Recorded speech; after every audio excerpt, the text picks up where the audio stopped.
For decades, plastic has been a vital part of life. Affordable, durable, versatile.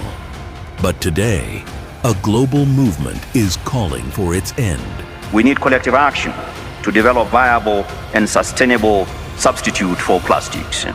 That represents an ambitious starting point to end plastic pollution. What if, behind the push to ban plastic production, lies another agenda? An agenda that could cripple economies across Africa and Asia, deepen dependency on the West, and widen the global inequality gap. So the packaging of food with plastics, bottling of water with plastics, and so on and so forth, should be stopped. Well, I'm here to tell you, it's a lie. It's a deception. And the earlier you realize it, the better.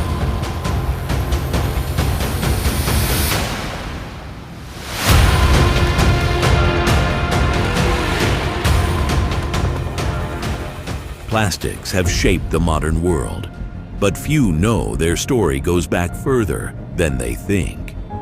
In 1856, Alexander Parkes invented the first plastic. This innovation laid the groundwork for a revolution.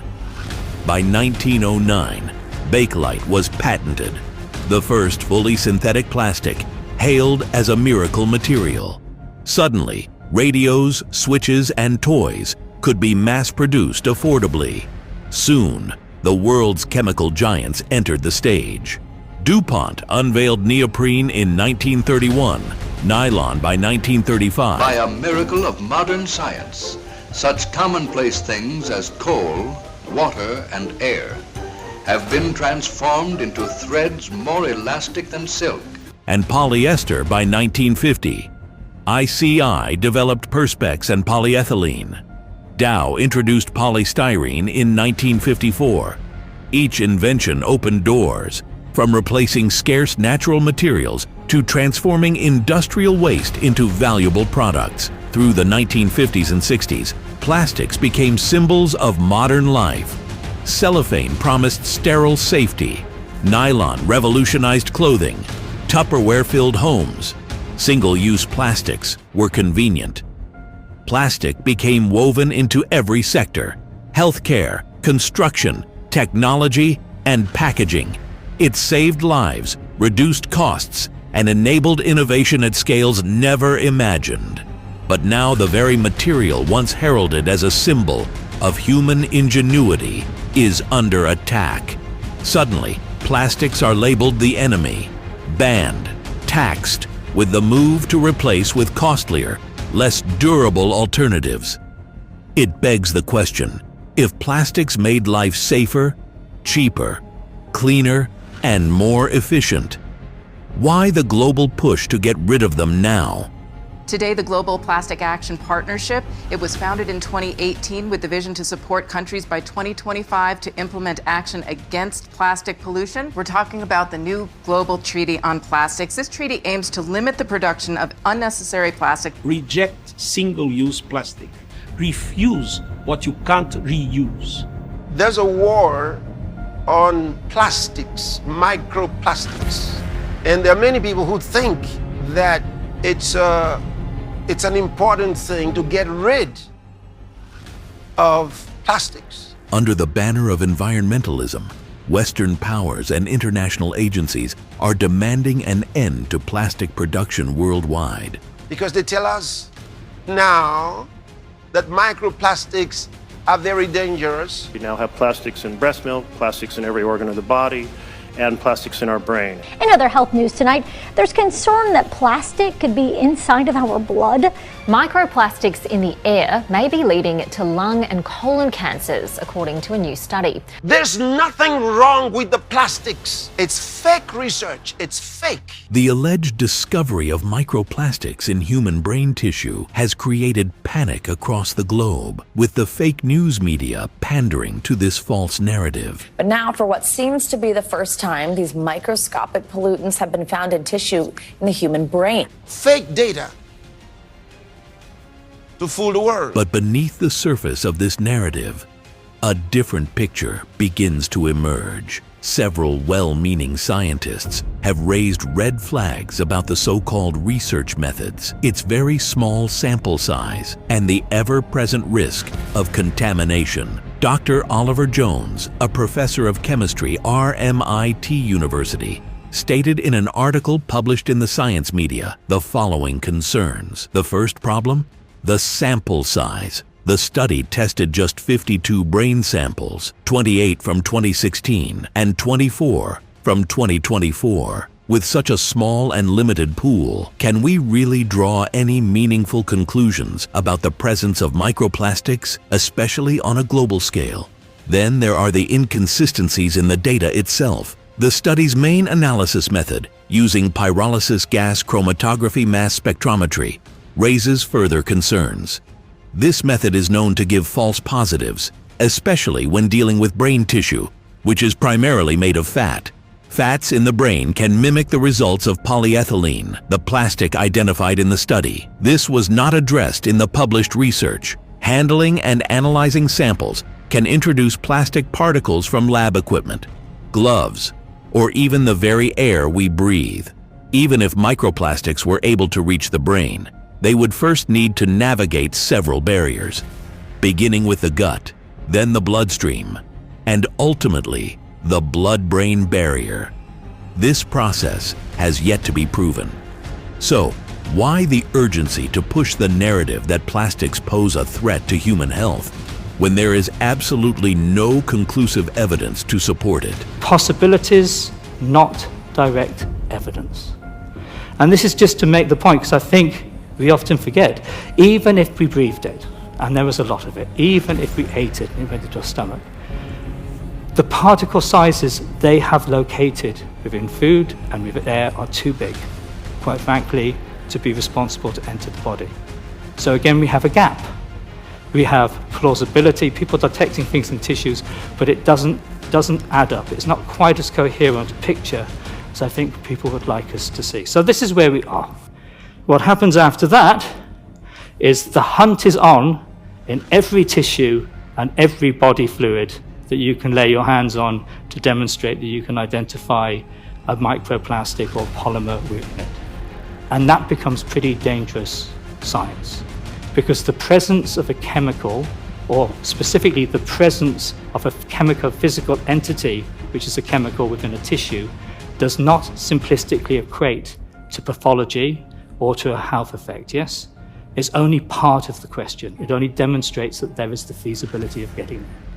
And anyway, if we have had an explosion in plastic production since the 1950s, where are all the health effects? Why have we not picked up on them?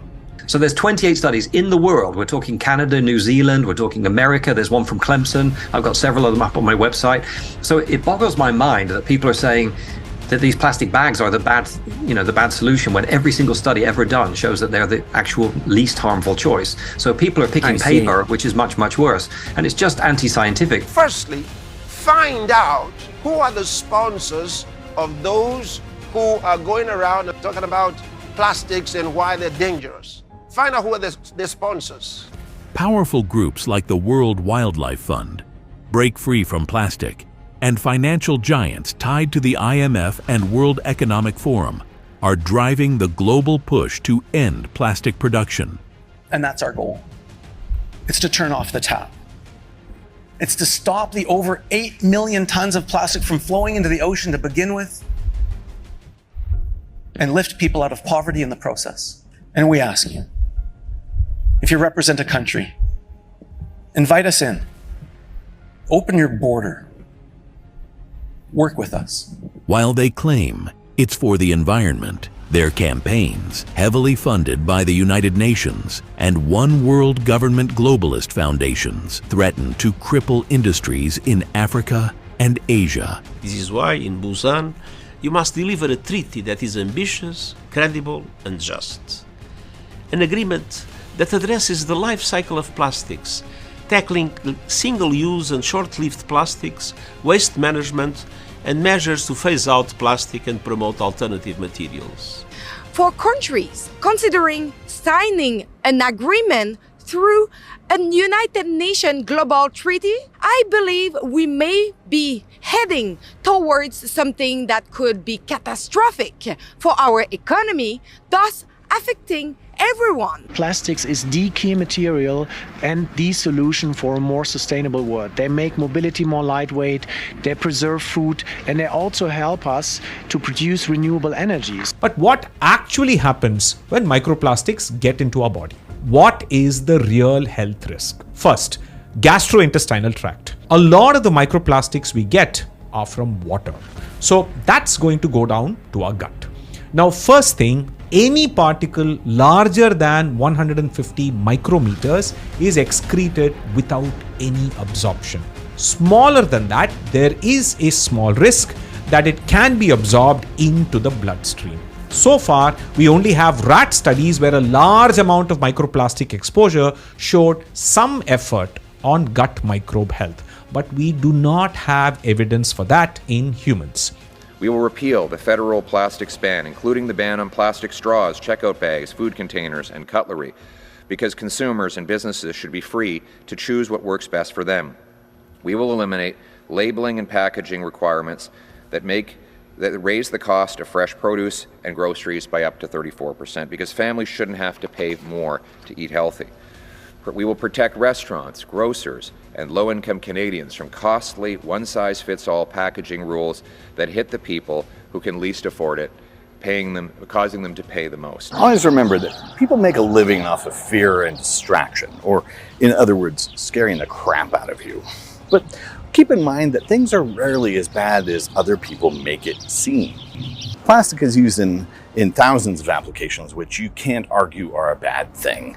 From applications like IV systems to life rafts, it's used in bulletproof glass, and it occupies about 70% of a modern vehicle. And if somebody tells you something differently, chances are they're probably trying to sell you something.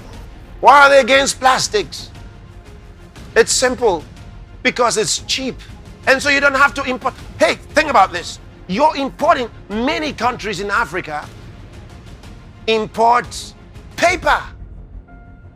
They import paper. Now they tell you use paper. You're going to start importing paper for packaging of your food. Then they tell you go aluminum for your water. Because that means you're going to import.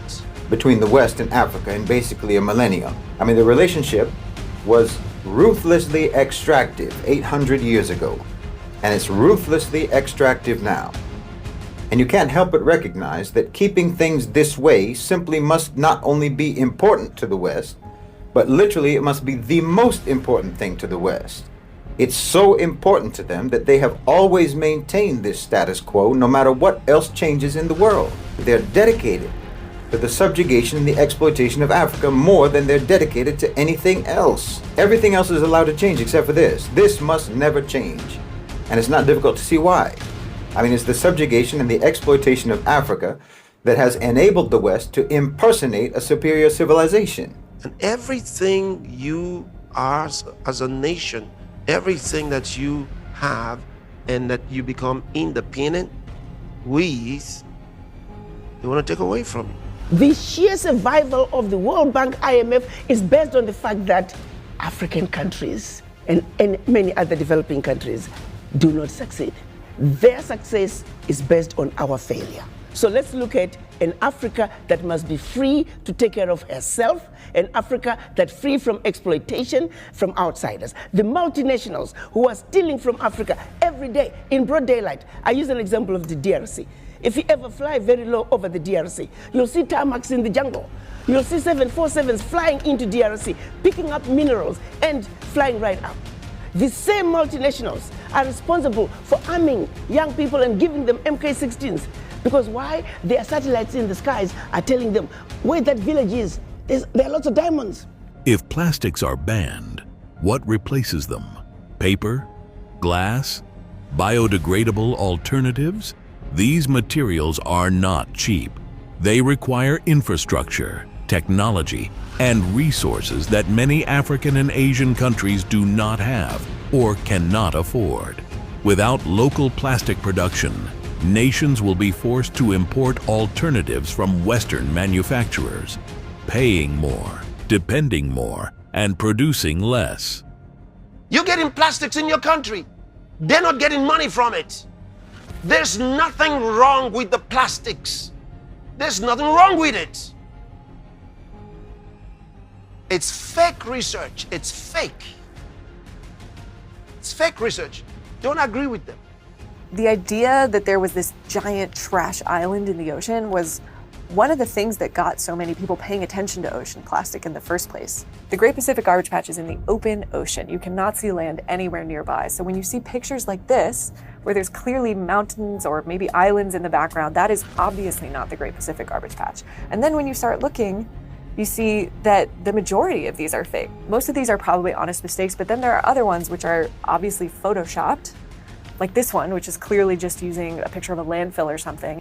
The question here is, what does this thing actually look like if it doesn't look like any of this? And why is everyone using photos of it that are of something else? So I'm looking at a table right here, which is, the EPA's definition of what's toxic and what's less toxic. And if we look at plastics, like polyethylene, polypropylene, PET, and so forth, we find that they're the safest things. So there are 4 categories of toxicity. They're in the safest category that there is. So they're as safe as things we have on our table. They're safer than table salt, for example. That's the category that these plastics are in. They're literally so safe you could eat them every day and nothing would happen to you. So it's whereas if you look at things like copper metal, which drinking water pipes are made of, they're in the most toxic category. So there are ways of telling what's toxic, what isn't toxic. There are literally numbers that define how much of this you can ingest and have a problem or not have a problem. And plastics are simply non-toxic. So for somebody to just make up in his bathtub one day, this is toxic and I decree it so. He's not Julius Caesar, right? I mean, there are actual ways, and scientists have been studying this for 50 years, right? And it's all documented. Belgian researchers tested 39 brands of straws for forever chemicals that take a long time to process out of your body. They found that those chemicals were much more prominent in straws made from paper or bamboo, and more likely to be found in paper straws. So if you look at this chart, all of these like bars full of chemicals that can get into your body, you look along the top, are in paper, glass, bamboo. But what about microplastics? Because Oxford University told us that the amount of microplastics would go up and up and up by 2050. Well, in the 2014 study, they also found that 100 times less microplastics were found than expected. So where does it all go? Well, it turns out larger plastics get broken down into small particles, digested by sea life, and they sink into fecal pellets, which isn't good for animals at all, but a lot of it could also dissolve by the sun before it ever gets to the animals. And in fact, in 2019, researchers found that they could simulate plastics before being broken down into carbon dioxide and dissolving as organic carbon. So we don't have a lot of research that plastic is bad for the earth or bad for our bodies or bad for the sea, but we're spending all of this time and effort writing legislation to take it out of our lives when we may in fact be doing worse. If plastics are banned, what replaces them? Paper or aluminum. There are 5 such studies on drink containers that you just mentioned, and they all say that the plastic bottle causes least harm. So why would you ever go to metal or glass, which is scientifically proven to cause vastly more harm? And I'm not just talking about CO2, vastly more fossil fuel burned, because you need a lot of energy to make to melt glass and metal, and more of the other things as well, like eutrophication and acid rain and so forth. When you switch to an alternative, you end up with more waste, more harm in almost every parameter you can measure. Even though aluminum is one of the most abundant metals on Earth's crust, it's not so easy to extract. It's hidden away in this bauxite ore. Up to 5 tons of bauxite might need to be mined in order to get 1 ton of aluminum. And to separate the aluminum from the bauxite, it goes through a chemical process that leaves behind a toxic red sludge. Making aluminum also releases super potent greenhouse gases called perfluorocarbons. It actually takes about twice as much energy to produce new aluminum as it does to produce new plastic. They compare plastic packaging to things like food, soap, milk, meat, furniture, clothes, carpet, to alternatives, viable alternatives like paper, steel, cotton, wool, copper, fiberglass, and concrete. In every single case, they find that plastic has the lowest carbon footprint. So if developing nations stop producing plastic and have to import expensive alternatives, who profits? Western paper mills, European glass manufacturers, multinational corporations who control patents on biodegradable alternatives. Once again, Africa and Asia will become markets for Western exports, paying more for products they once produced cheaply. You know, they like to talk about the countries that they have deceived enough to get rid of their plastics. Plastic is cheap, it's light.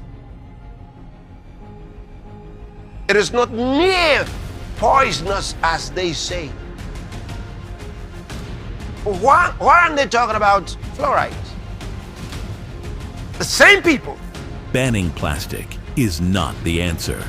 Plastics are lifelines in many regions of the world, essential for packaging, healthcare, food storage, sanitation, and low-cost manufacturing. Eliminating them without viable alternatives is not environmental justice, it's economic sabotage. The real solution is not in shutting down industries, it's in building better systems. It's in investing in recycling infrastructure. It's in developing local innovations that turn waste into wealth. It's in empowering local industries to create sustainable models that work for their people, their economies, their future. We must stand for solutions that uplift, not policies that lock down, because true environmental progress leaves no nation behind. In 2020, I said, let the countries have their own researchers. I mean, if they come up with, there's a research, hey, we're intelligent enough. We've got people here. We have schools, we have universities. What are they doing? We have scientists in our country.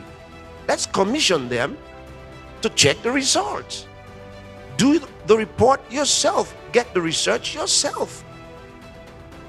And find out if it's true. No, we just want it downloaded to us. And then we're told, this is it. And we follow. Why did we go to school if we went to school? Hey, why did you go to school?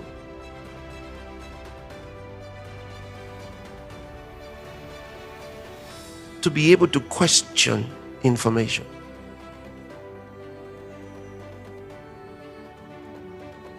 And to be able to create solutions. Create solutions. If we raise our people to think like that, that's the way they will be. But if we raise them to be dependent on information from other sources, then they'll always be slaves. The war on plastics is a war with hidden fronts. A war that, if unchecked, could rob millions of their industries, their jobs, their economic sovereignty. The future of sustainability cannot be built on dependency. It must be built on freedom.